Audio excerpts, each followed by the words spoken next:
Assalamualaikum warahmatullahi wabarakatuh.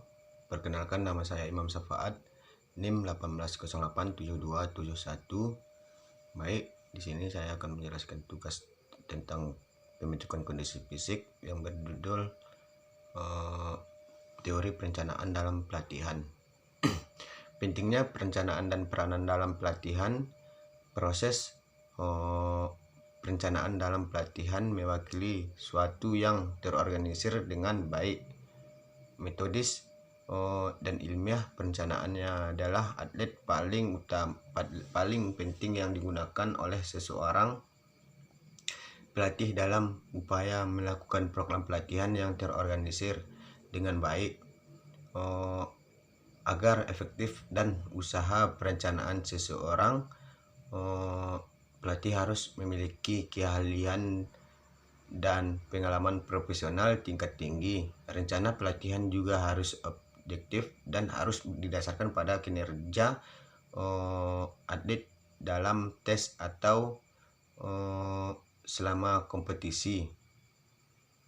Kemajuan dalam semua faktor pelatihan dan pertimbangan jadwal kompetisi adapun persyaratan umumnya dalam perencanaan ketika seseorang pelatih mengimbangkan rencana pelatihan, dia harus mengikuti persyaratan tertentu. Menurut Siglavan 1972, persyaratan berikut harus dipertimbangkan. Persyaratan berikut harus dipertimbangkan. Rencana jangka panjang harus dicampur dengan rencana saat ini. Rencana jangka panjang merupakan persyaratan penting dari proses pelatihan yang digunakan oleh pelatih sebagai sarana objektif untuk memandu pelatihan atlet. Tingkat yang harus dipertimbangkan oleh pelatih yang harus mencoba untuk meramalkan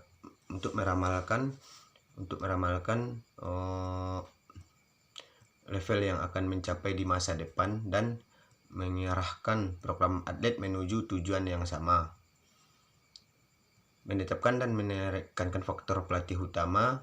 Selama pelatihan, seorang pelatih harus selalu berusaha untuk menekankan secara setara atau sesuai dengan kebutuhan atlet yang mendasari. Namun seringkali seorang atlet akan meningkat lebih cepat dalam penguasaan keterampilan, misalnya atau dalam fungsi biomotor tertentu. Jika seseorang pelatih menyadari bahwa pesannya tidak dapat melakukan elemen teknis karena kekuatan yang tidak memadai, maka kekuatan menjadi mata rantai berlemah yang harus ditekankan pada fase pelatihan berikut. Rencana pencapaian berkala. Rencana di awal setiap fase pelatihan harus mencatat tujuan kinerja atau standar tes yang ingin mencapai selama atau lebih di akhir siklus pelatihan tertentu. Jenis-jenis rencana yang digunakan dalam pelatihan. Yang pertama, rencana yang lebih panjang 8-16 tahun sering digunakan di Eropa Timur, terutama untuk anak-anak yang dipilih untuk kinerja tinggi. Ketika seorang pelatih memulai kegiatan perencanaan, ia biasanya menemui dengan menetapkan parameter pelatihan jangka panjang yang dicapai pada akhir dari siklus panjang seperti rencana 4 tahunan. Tujuan umum dari rencana tahunan dan jadwal kompetisi digunakan untuk membangun siklus makro dan mikro. Meskipun pendekatan di atas adalah metodis, suara untuk tujuan kesederhanaan dan perkenaan deskripsi. Bab perencanaan akan dimulai dengan pelatihan.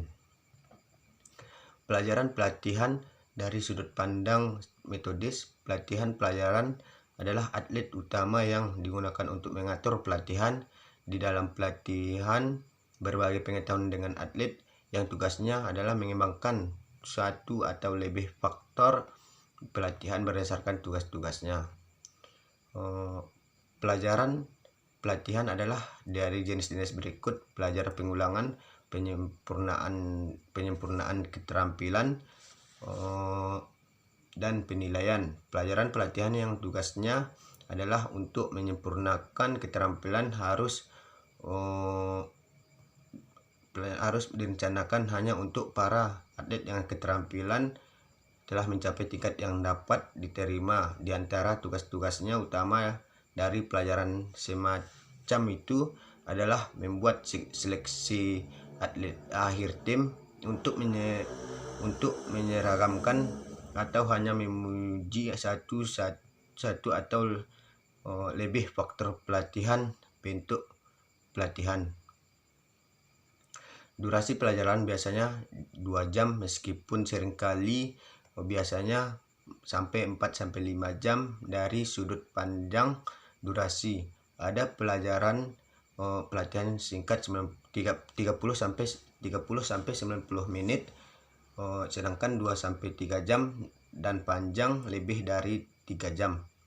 Dalam situasi 2 atau 3 pelajaran pelatihan per hari, masing-masing akan berlangsung singkat, tetapi jumlah semua pelajaran akan lebih lama dari 2-3 jam.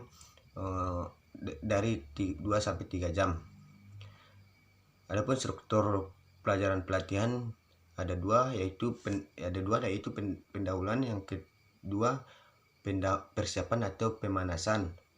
Bagian utama pembelajaran, namun sejauh konten untuk atlet yang kurang maju yang bersangkutan, seleksi berikut disarankan.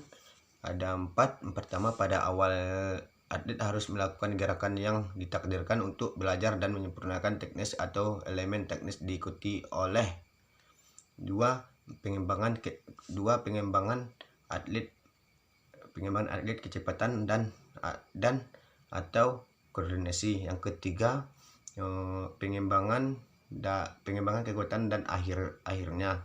Yang keempat, pengembangan daya tahan.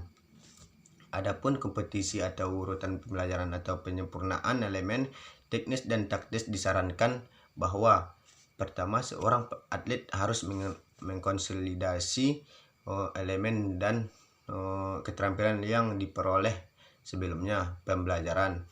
Yang kedua, elemen teknis yang sempurna dan atau keterampilan yang paling penting untuk olahraga. Yang ketiga, menetapkan keterampilan dalam kondisi yang identik dengan suatu kompetisi. Kesimpulannya, beberapa menit terakhir dari bagian keempat dari pelatihan harus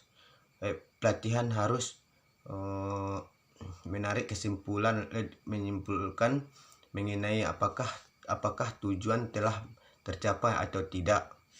Mereka mungkin melakukan kontribusi penting untuk solusi faktor teknis, taktis, fisik, dan psikologis pelatihan.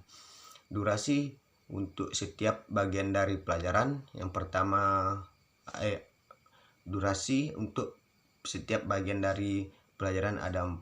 Yang pertama, pendahuluan 5 menit. Yang kedua, persiapan 30 menit. Yang ketiga, tubuh utama 75 menit. Yang keempat, kesimpulan 10 menit. Di sisi lain, waktu yang diberikan untuk pelajaran 3 bagian mungkin. Pertama, persiapan 25-30 menit. Yang kedua, bagian utama 75-85 menit. Yang ketiga, kesimpulan 10 menit. Rencana pembelajaran pelatihan. Rencana pembelajaran pelatihan harus sederhana dan fungsional. Artinya, rencana tersebut harus menjadi alat penting bagi pelatihan dalam upaya pelatihan. Rencananya dapat disajikan secara singkat kepada para atlet selama bagian pengantar. Satu keuntungan dari pendekatan semacam itu adalah bahwa para atlet akan punya waktu yang mempersiapkan secara psikologis untuk setiap pelajar yang menuntut.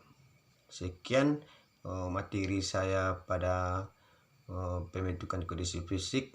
Saya akhiri dengan wabillahi taufiq wal hidayah. Wassalamualaikum warahmatullahi wabarakatuh.